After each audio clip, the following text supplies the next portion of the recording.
The Mating School by Jonas Mears, chapters 35 and 36. Chapter 35. Sati, said Lily. Paul and Amber are here also. Sati's voice echoed from the wall-mounted receiver in a new study room. It was the smallest yet and painted a neutral white. The small sofa was fuzzy and light teal. Lily's knees sunk into it as she leaned to be closer to the sound of her orphan family from her old pack. Gosh, I miss you guys, said Lily. What's it like? Said Sati. Tell us everything. Said Lily. Where would she even start? The thought of telling them about becoming a lichen seems uncomfortable. She wasn't sure why. You first, she said instead. How is everything? Is it any better there? Oh, and Genevieve, is she doing okay? And then I can tell you about the castle and all the amazing things that have happened. Things are the same here, really, said Sati, sounding sad. But we're as strong as ever. Genevieve is doing good. She likes working on the laundry tasks, but she has big dreams of someday training to become a warrior. Stay strong, said Lily. Things will get better. I'm not sure when, but I know it will. We know, Lily, said Amber. Quit stalling already and tell us everything. Did you find your mate? What are they teaching you? Do you know when you'll come back? Lily laughed. It was so amazing to hear from her loved ones again. Despite the challenges she'd be facing, she was grateful that they were doing okay. Well, she said at last, deciding it wasn't the right time to tell them about her transforming into a lichen, or about the stress that had been causing. But that doesn't mean she didn't have an epic tale to tell them about the journey and what the school is like. Prepare yourselves, because it's quite a tale, said Lily. Part 2. Are you ready? Said Anne. She and Lily had been passing notes all through their Thursday morning life principles class. It had been a dry lesson, really, and Lily's legs prickled due to inactivity. I think so, said Lily, going over the plan in her head. You sure the access point is on the second floor? Pretty sure, said Anne as they gathered their things and headed towards the door. That's the faculty level, though, said Lily. Won't we get in trouble? That's why we have to go right now, said Anne. I've arranged it with a student aide who has access. He says he can leave it open between 11 and 11:45 without causing suspicion. But it's 11:15 already, said Lily. I know, but we have to try, said Anne. There are 3 doors that will be unlocked. We'll have to find one that is empty, and then once we get in, we'll what? Said Lily once it was clear that Anne wasn't going to finish. We'll figure it out from there, said Anne, taking another turn down a new corridor that was more secluded. And if we get caught? Said Lily. Best case? We'll get detention every night for the rest of the year, said Anne. And worst case? Said Lily, not sure if she wanted to know. Well, technically, since you're a lichen, you could be tried as an enemy to the state, and I your accomplice. And as such, we could be imprisoned. Or worse. They came to the first door, which was mercifully empty. Lily and Anne shared a glance. Neither seemed sure if they were ready for this. Is it worth it? Said Lily. If we can get the prophecy and hear it in full, then it is well worth it, said Anne. And if not, said Lily, then at least we tried. Okay, said Lily.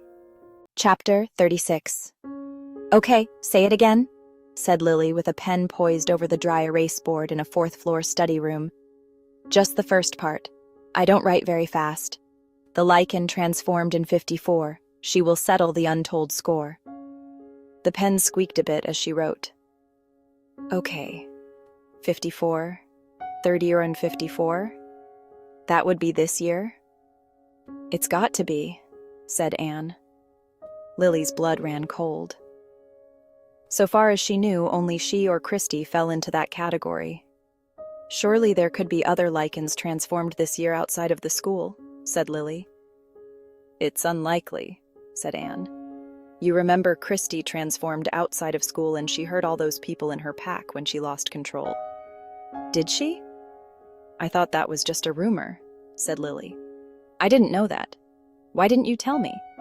Oh, I thought you knew, that's all, said Anne. Are you ready for the next part of the prophecy? Said Lily. Yeah, go ahead. She will unite with states before. Or there will follow brutal war, and friendship will be nevermore. States before, said Lily, after writing it down. I think it just means the existing governing body. So the school officials?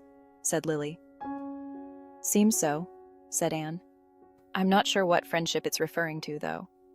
Friendship with the existing government, maybe? Said Lily. Might be, said Anne. Might be other friendships also, though. Said Lily, thinking about her loved ones in Ajuda Pack. I still think we should have had Sophie come with us. She might have had some good insight about some of this. It just didn't feel right, said Anne. Besides, if the prophecy is about you, it's better that there's more time for us to process it and figure out what to do. It could be about Christy, though, said Lily, looking down at her notes with a furrowed brow. She wasn't sure why, but something about it seemed off to her. Did Christy even transform this year? I think so, said Lily, reading over what she's written. What was the rest of it then? Take it now. The open door. It's not something to be ignored. It closes soon in 54. It doesn't seem like a very cheerful prophecy, said Lily. The atmosphere felt so sullen. Anne laughed, but in a muted way. What will you do? I don't know, said Lily. Something about it seems so unusual. It was so lucky how we got to the prophecy and didn't get caught. Something to be grateful for, said Anne. What do you think I should do? I think it wouldn't hurt to meet with the school officials and see what they have to say, said Anne. Said Lily. I suppose that's reasonable. The lichen transformed in 54. I think I'll ask Christy when she first turned when I see her next, said Lily. Either way, it seems strange to me. I mean, what are the odds that we would find it and that it would end up potentially being about me? The rumored prophecy about a lichen monarch would have been nicer, really. True, said Anne. Part 2. I don't know, Sophie, said Lily. I guess it's all just so unexpected. What part? Said Sophie, folding a blanket near her bed.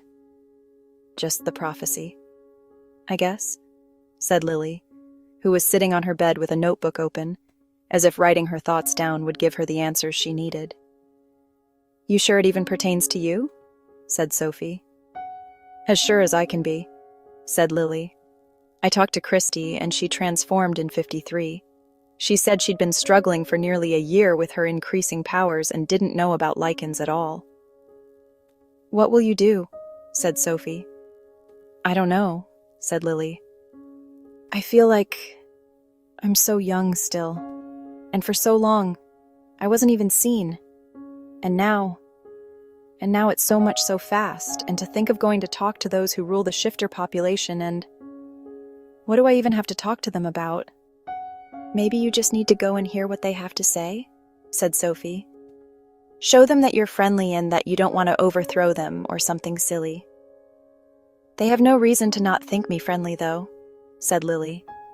I'm just a girl trying to figure out my life. I know, Lily, said Sophie, walking over and sitting beside her.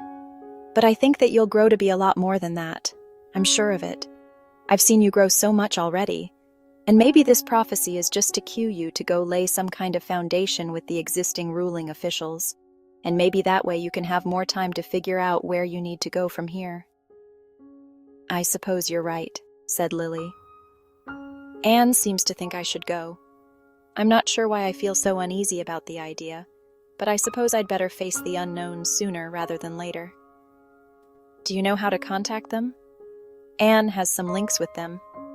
According to her, I can approach my teacher, Mrs. Burnett, after energy control class on Wednesday, and she can get me in contact. It does seem kind of weird, doesn't it? Said Sophie. Yeah, but the current officials are linked to the school, said Lily. So I guess it's reasonable. I think the weird part is that, outside of being a lichen, I'm so far removed from all of that. I don't see why they would even care to meet with me in the first place. I suppose if you go, you'll find out. Maybe you shouldn't sell yourself short.